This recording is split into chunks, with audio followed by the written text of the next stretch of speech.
Magluluto na tayo. Magpainit na rin ako ng mantika sa kawali. Igisa ko na yung luya. Ihalo lang hanggang sa maglabas ng aroma. At ilagay ko na rin yung bawang.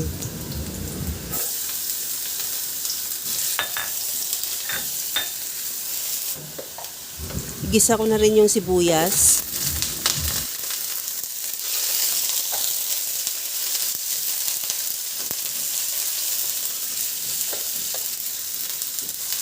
Ilagay ko na rin yung kamatis. Okay na tong kamatis. Ilagay ko na rin yung manok na hiniwa ko lang ng pa-serving cup. At ihalo lang hanggang sa mag-iba na ang kulay o hanggang sa maglabas na ng sarili niyang mantika. Magtimpla na rin ako ng asin at paminta.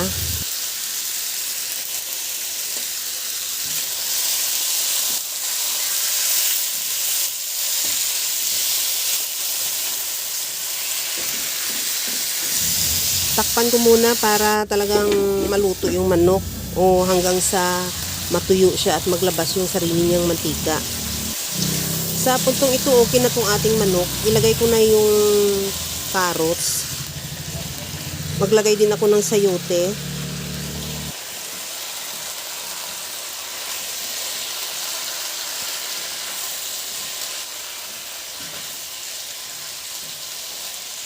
Lagyan ko na rin ng oyster sauce.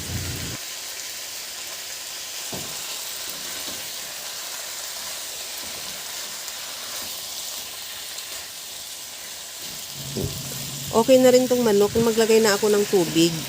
Nakadepende yung dami ng tubig sa dami ng sabaw na gusto mo o sa dami din ng manok. Basta palampasan mo lang ng kaunti para sigurado na rin na makapaluto sa manok at sa gulay natin. Takpan ko muna yan hanggang sa maluto.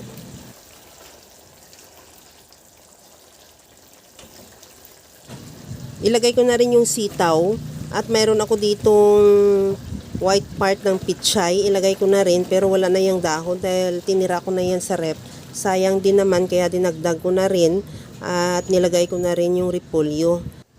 Ilagay ko na rin yung bell pepper at meron ako ditong isang pirasong siling green. Takpan ko na hanggang sa maluto lang din yung gulay.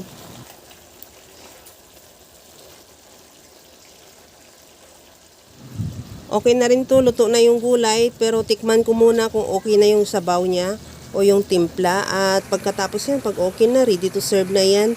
Kaya mga kalasa, kung nagustuhan mo yung ating video, please like na lang at pakishare na rin sa inyong mga friends. At kung bago ka pa lang sa aking channel, subscribe na at i-click mo na rin ang bell button para sa mga notification. Okay na to, luto na. Hanggang sa muli mga kalasa. Thank you for watching. Bye-bye!